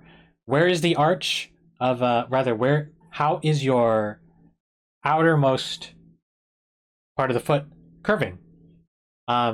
Which then counters against how are your heels arching? How is the arch of your foot arching? Which is then followed up with how are your toes interacting? Are they interacting with the ground plane, or are they a separate feature? So this is one way you can do gesture when you're drawing a foot. A hoof? A little bit. There are so many animals that stand on their tiptoes. And humans, we are almost there. Honest to God, we were almost there, but we figured out how to have feet instead, which which is good for shock absorption. It's crazy to think about. But when you're seeking gesture in a foot, seek the top of your foot. Where is... Sorry, I'm fighting with the lag. Seek the top there, and then seek the curve of your foot. And then see how your toes all cluster together, or whether they act individually. And that's all you need for a gesture. Did I see that one diagram of what a perfectly evolved human would look like? We'll take a second to get distracted and look that up. Sure. Perfectly evolved human. Oh, this is scary. What the heck? I don't believe what I'm looking at is what I'm supposed to be. What?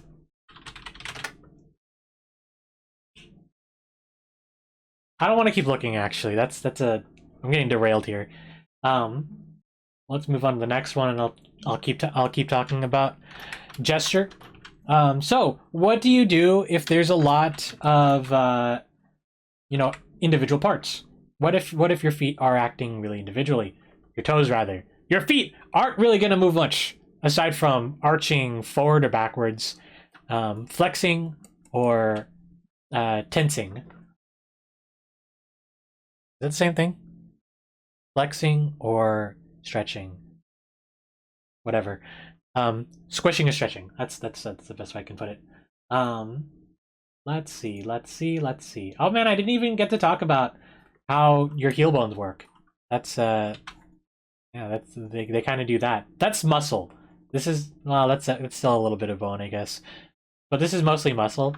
Try to keep that in mind as it goes in. That's the best I can really say. We don't have a lot of time that I'm willing to spend elaborating on it beyond it's part of the wrench. It's part of the wrench.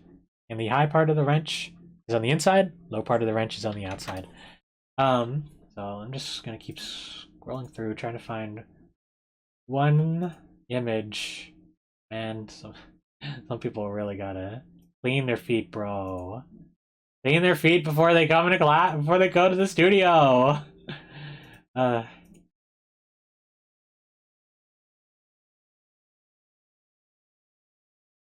I may actually just have a bias against dirt.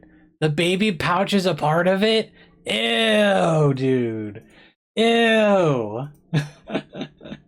Not new to these feet, but I kinda, humans have notoriously messed up birth canals to support our large brains. So, let's talk about gesture and toes. Once again, I will find the gesture of the outermost part, and I can find how the curve, the arch of the foot answers in turn. Do that. It's all kind of shapes. All kind of Beanie Baby. Not really, but yes.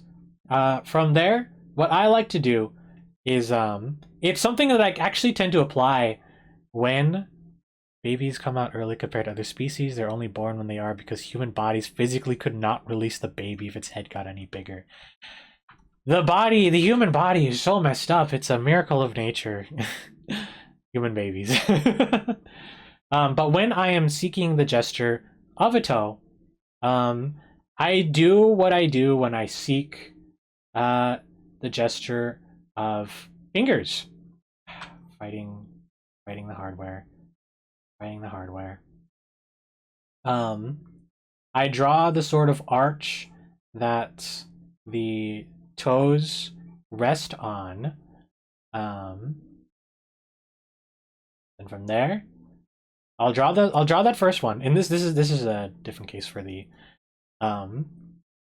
big toe, but I'll draw it like it's one joint, which is incorrect. It's not one joint. We got to remember that.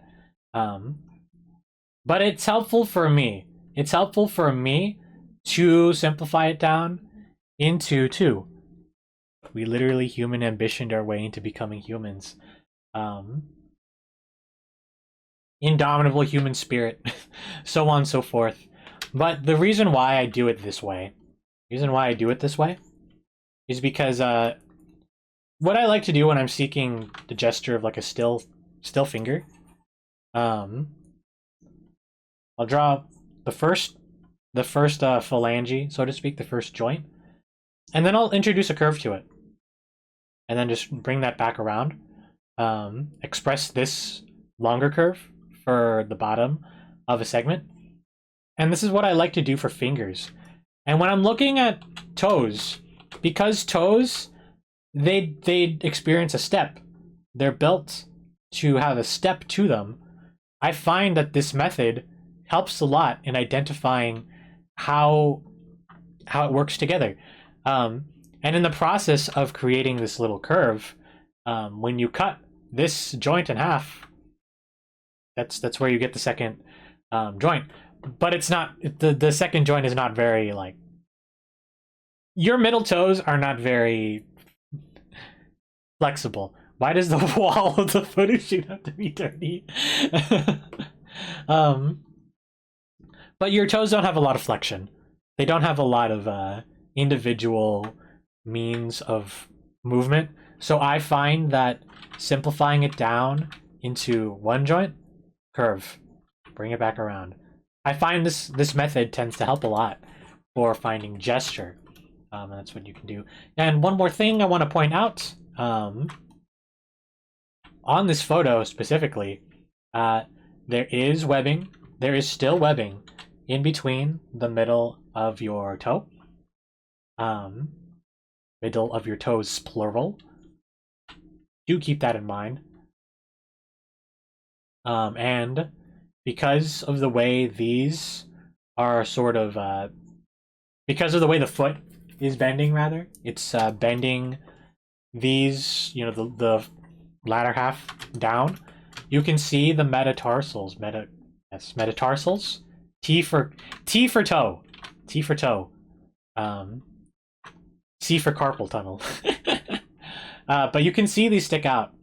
So you can use these. You can see where the point where the metatarsals stick out as the starting line for where the toes extend. And the way I tend to simplify the wrists, the knuckle bones and the metatarsals in general, I just draw a line across, in all honesty. It helps me understand things. And I was drawing that gesture slightly wrong. This toe, it is turned a little bit to rest on the big toe. So there's that. It has they have a little bit. You have a little bit of control over your feet. They can have a little bit of gesture to them. Just not a lot. Especially the middle toes. They're really, really hard to move individually. So that's why you can group them together in certain ways. If you're like trying to do a certain way, like say your toe is a little like your foot is a little bit shocked, you can draw your big toe separate. You draw this fan-like motion for the rest of your toe, or for the rest of your toes, and then just have them follow that sort of appearance. And part of me thinks this isn't totally correct. This may not be functionally correct, but you hate flexing any one toe apart from the other. It's hard. It's really hard. But you can cluster up. When you're drawing gesture, you can cluster up all of your toes, all of these parts. So that makes finding gesture a bit easier. You saw a drawing where just the pinky toe was bent, and you were like, "How?" Yeah, that's why I don't really like feet-focused art that much. It's just not my thing. It doesn't make sense. Some people give it a little too much detail, and I'm not into it. So it's a bit of a. I'm not super into it. So, that was the demonstration. That was the demo. Let's get a little bit into drawing it for real. I can't ask you to try and draw super proportionately because the proportions are really hard to track. So all I can really ask is do your best. Try to keep in mind when you're drawing your toes with structure. You can use tubes. You can use tubes or blocks. You can use a cylinder to represent the joint. And I recommend a block because the top and bottom plane of a toe, the side plane really, is much more easily expressed this way. So we'll do 30 minutes of this, more or less. We're going to do the class mode. And we're going to fly through a lot of these. It's a lot like the beginning of class where I said, hey, we're going to do really, really, really fast hand gestures. So let me take another swig of water because I'm going to be talking through that whole segment.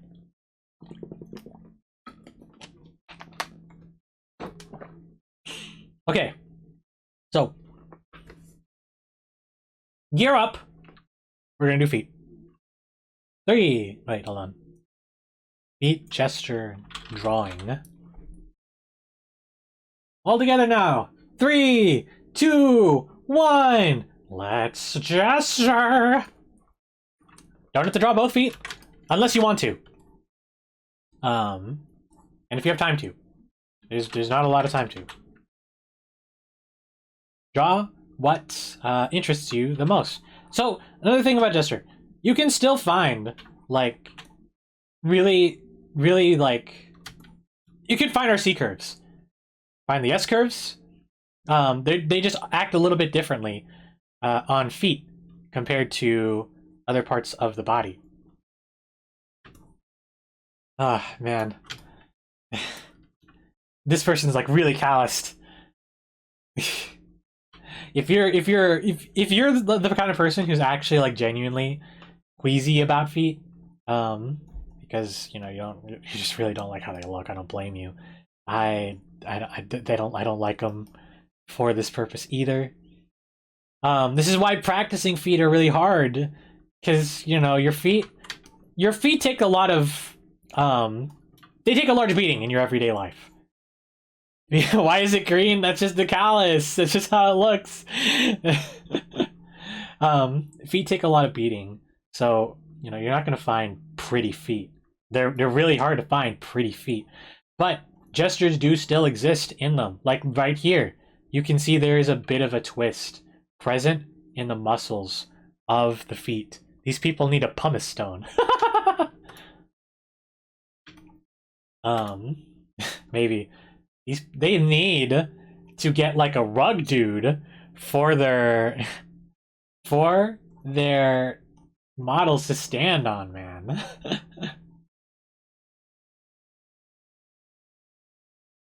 So I don't like feet. I apologize for anyone who does, who has a more mature take on it than I do.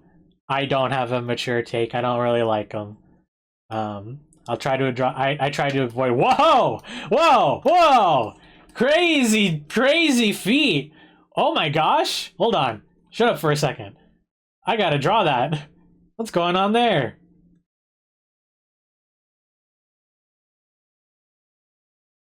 That's first time chatter.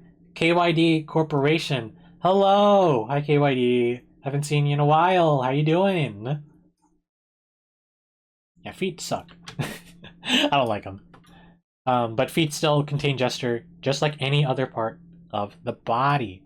These photos feel more grungy and shady compared to even the nude full body poses. I think it's because it's I don't really know why they're taking these on this. I don't know. I don't know. I hope these people I don't maybe they just got them for the same on the same day. I really don't know. It's kind of gross. That grossed me out. It's really hard to tell with how I've got the window on stream, but the timer is visible. We've got 4 more of the 30-second ones. The feet dangling was ominous.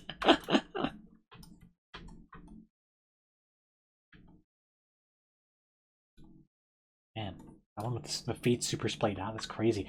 I swear, dude, they needed to get these models to, like, get on a rug, sweep the floor or something. I'm actually getting a little annoyed at how dirty their feet are. Sorry, I'm being very, very immature about the free resource. I'm just like, why? Remember the landmarks of the body. You know, you can find the ankle, you can find the, you know, the metatarsals, you can find the back of the heel, you can find the arch. I'm drawing the arch right now of this part right here, the outermost arch upon which most of the weight lies, and you can see this is why the pinky sometimes gets excluded from the conversation of how feet, you know, are structured, the gesture of it. They're crazy. I don't think they have a lot, honestly, a lot of feet photos. If I've seen this one already. I've seen this one already. But again, free resource. You can only knock the free resource so much if it's not educational. And unfortunately, it is educational. It's still really helpful. So there is that. We're on to the 1 minutes. Feel free to draw them with a little bit more structure now. We've been seeking how they move. Now you can try and add a bit more to it than that. Do your best. Remember, sometimes these things just kind of stick out from each other. Sometimes they press together. Once again, the hard part about feet is that they're asymmetrical. They pay a lot of attention. They squish in response to stimulus and gravity. That's what makes them really tough. And as much as we want to group things together, as much as the human tendency to group does still occur, we can't always do that. We can't always so evenly do that. Photos taken in a tokusatsu warehouse. Their feet look like the Kamen Rider blade suit. That thing is in shambles. Oh, welcome to my channel. Sometimes I talk about Kamen Rider. The person named Riv Rider sometimes talks about Kamen Rider and talks with chatters who know about Kamen Rider. Sorry, this is the niche. Someday I'll play Memory of Heroes and some of the other Rider Kusoges on here, maybe. I didn't get to talk about the muscles on the bottom of the feet, but they exist. There's two major ones to be looking out for in terms of gesture. That would be the muscle leading into the big toe, and the muscle that covers, you know, the left side, the lateral arch. It makes a little diamond shape inside the the underside of the foot. Sorry that it has to be like I mention it in a really offhanded way. There's just not a lot of time I have to discuss it. Sorry.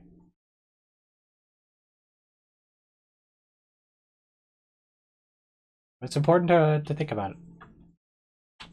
There are muscles, and if you want to learn more about muscles, go look for a muscle video. I'm teaching you how things move. I'm talking about movement, which is the more important part to me, rather than necessarily getting the structure 100% sound. Are you making sure your toes are arching correctly? That's what I want to know. Are they following the League of Villains standards? That's a Venture Bros joke. Some of you. Are your toes arching correctly?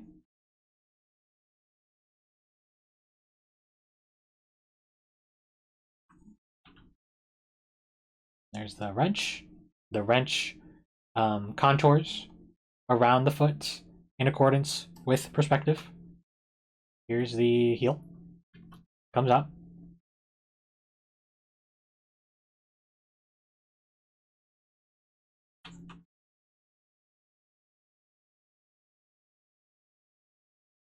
And sometimes you can make a curve with everything there.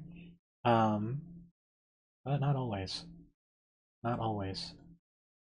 To draw a foot that, like, I think the, not to keep saying there are hard things to do when drawing the foot, but I think it's because there isn't really like an ideal foot you can call upon for a reference. Like every foot is different, so I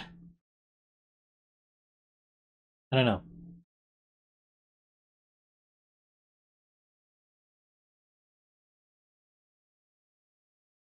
It's hard. You can really see the metatarsals in this person's feet. And I believe, I don't know if anyone else does this. Sometimes I do. You can still kind of draw metatarsals as like a diamond shape at the very end that connect up into the heel. You can still do that.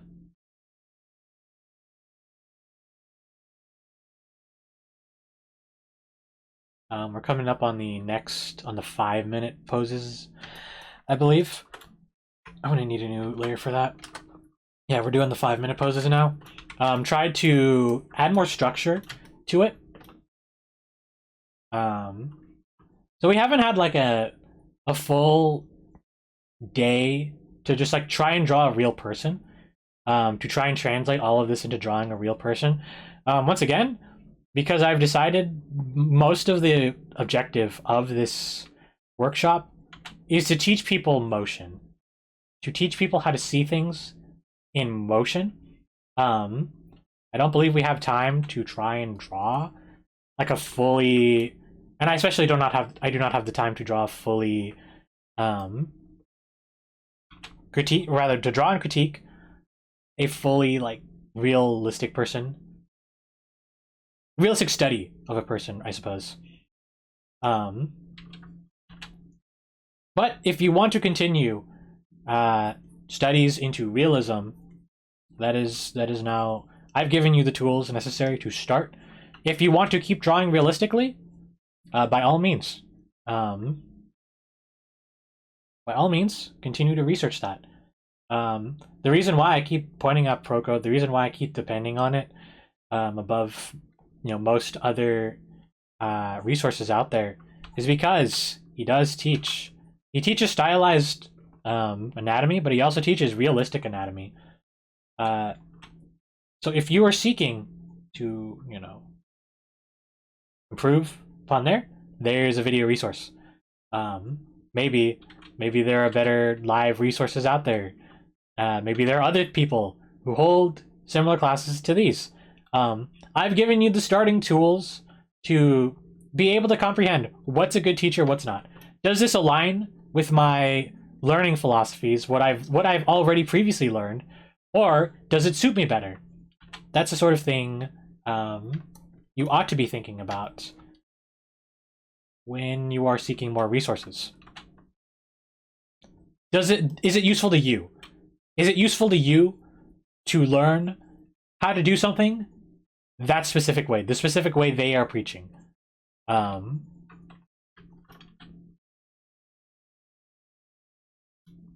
I believe I touched on this like really, really lightly at the beginning, around the beginning of the entire workshop.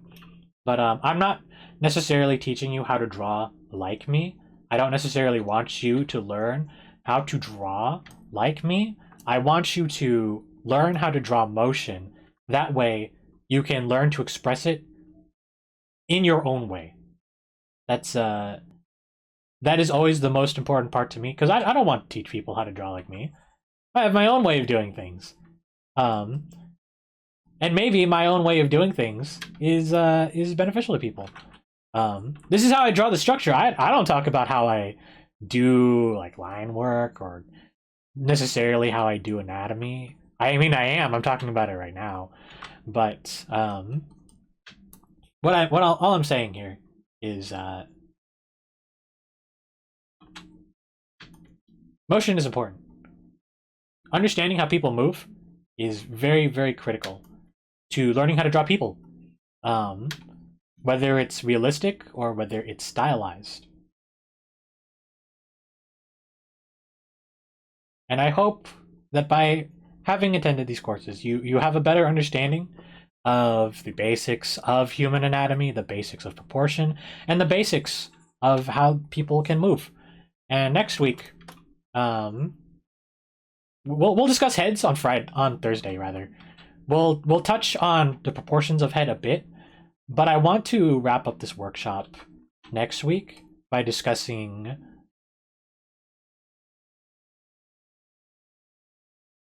creating poses from imagination, from building upon the gestures that you've been learning, which might also have been another thing you might have been waiting for this entire time in this workshop. How do I? So I know gesture drawing. I know how to draw what I'm looking at. How do I turn it into anything that I draw?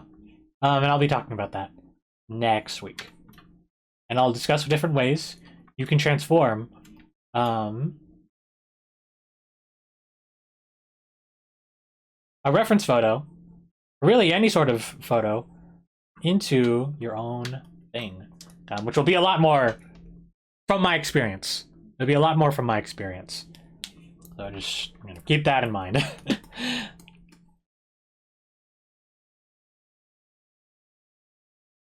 All right, let's keep going. Let's get this gesture. There's a foot, the outermost part of the foot. Set a curve. This big toe. It's kind of hooking around like that, and it's mostly flat on the ground. But feet kind of they have this S curve to it. In this case, it's more like two C curves that come together. This is an exaggeration, but that's one way to do it. Could it be longer? Maybe. This guy kind of has a... Oh, alright, I'm gonna erase it for fairness sake. Some people can't lasso tool stuff, so I will erase it for solidarity. If you're trying to break things down into proportion, we have our rough proportion guide. Where do things start? And so on. Let's see.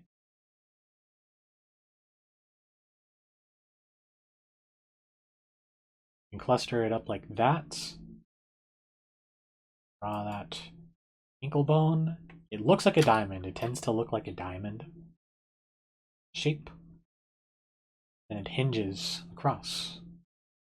Makes that contour. And actually, by comparing where the ankle is, I can tell it's actually a little too high. I do it a little too high.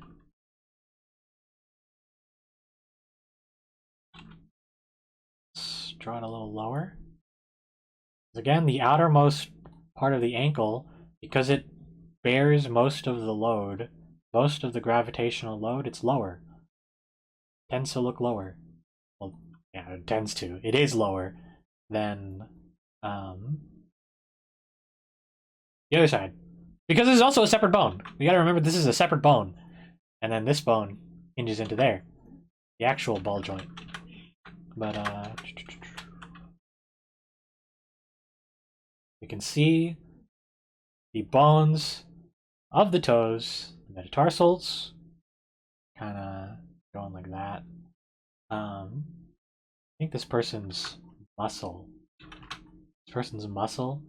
is kind of confusing for a metatarsal. It's not.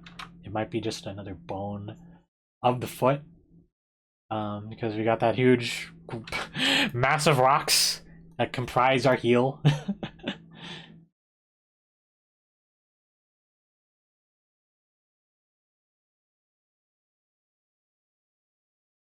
contending with the lag.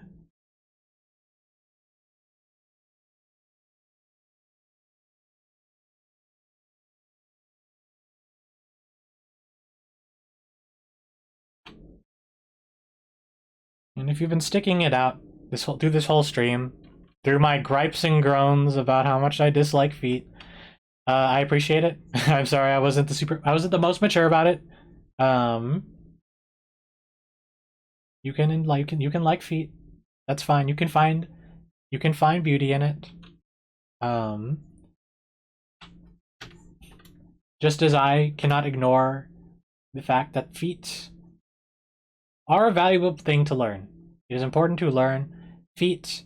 Then you can draw your own idealized feet. However you want. It's still really messed up that the toes just appear. They seem like they're just only 2 joints, but like the 3rd joint is just so small. Sometimes you can't even tell the 3rd joint is even there. It's like the toenail is also like the length of the 3rd joint. The pinky toe does its own thing, and it's crazy, really crazy. Not a lot of time. One final thing I think I could share about toes is that and actually I'll pause it right here. We can complete. You can spend the next 30 minutes polishing this up if you want. I'll just give some final thoughts about how feet are constructed. The ankle comes at a slight angle. It's not perfectly straight. If it was perfectly straight, your feet would probably break a lot. They wouldn't be very good at distributing weight across itself. So the ankle is at an angle. Of course, there's the muscle for how this transversal arch comes through. So there's that. There's that to consider.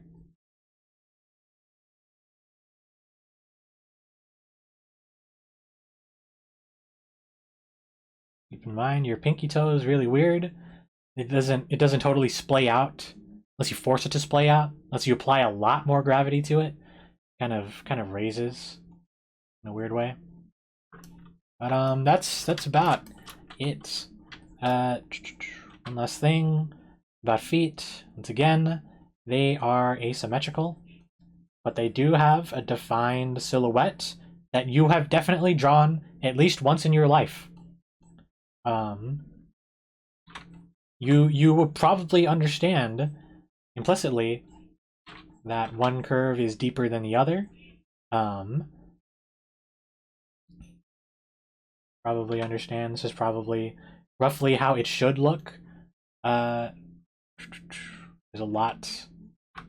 If I had to like really break it down a bit, from my personal understanding, you got kind of this going on. There's like two, 3 major muscles that you can view from the front and the top from the front sides of the foot to be looking out for, that flex different parts of those toes, and from the bottom, because I didn't get to elaborate very significantly on the anatomy of a foot from below. And I honestly don't really know an awful lot about it, but we know there is a middle crease. We understand there is a middle crease, and there's another. It's kind of similar to the thumb pad or the big toe, because the big toe has a lot of autonomy compared to your other toes. It comes a little bit of a fat pad of its own from which to rest on. Everything else, and then there's the pads upon which the rest of your toes sit on.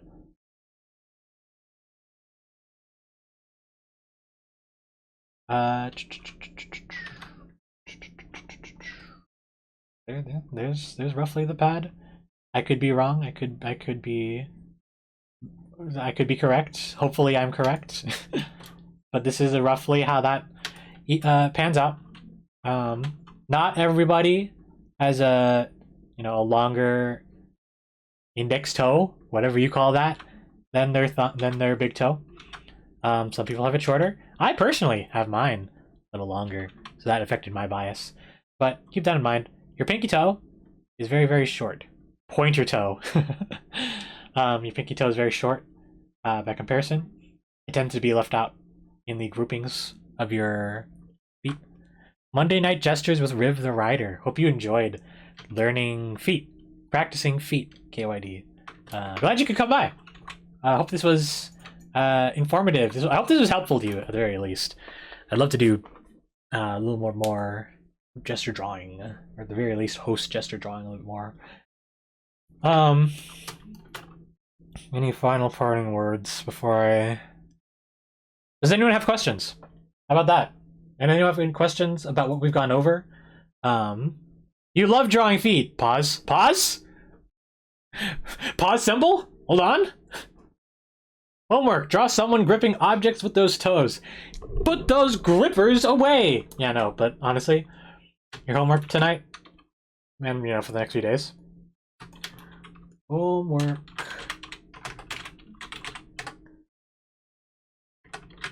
Find a good source.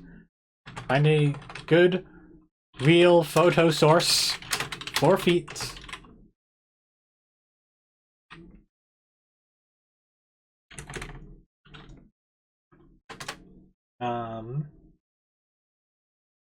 Practice with 5 1-minute gestures. I'm not gonna force people to slave through too much of it. It's still really important that you practice it. Taking feet pics to use as reference. I mean, if you want to, you don't gotta, but alright. Yourself, other places, other resource, etc. Practice with 5 1-minute gestures. You're gonna be taking those feet pics yourself. Practice with 5 1-minute gestures. Practice 2 5-minute form drawings. And I'm not asking for a whole lot, but hopefully it helps you. Hopefully it helps you. Let me put these things on.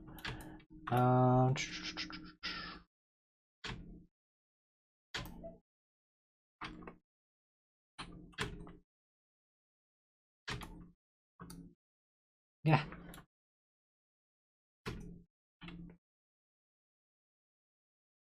Personally, I do like how my gestures came out.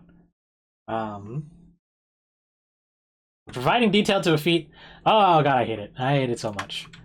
And I don't have a strong visual library for feet, so coming up with foot poses from memory, hard. I don't like looking at feet.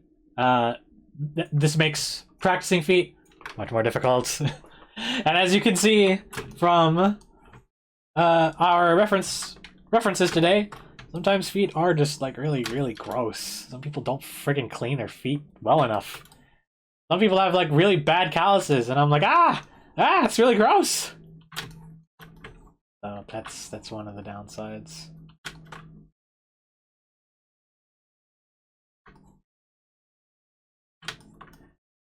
So there's that, then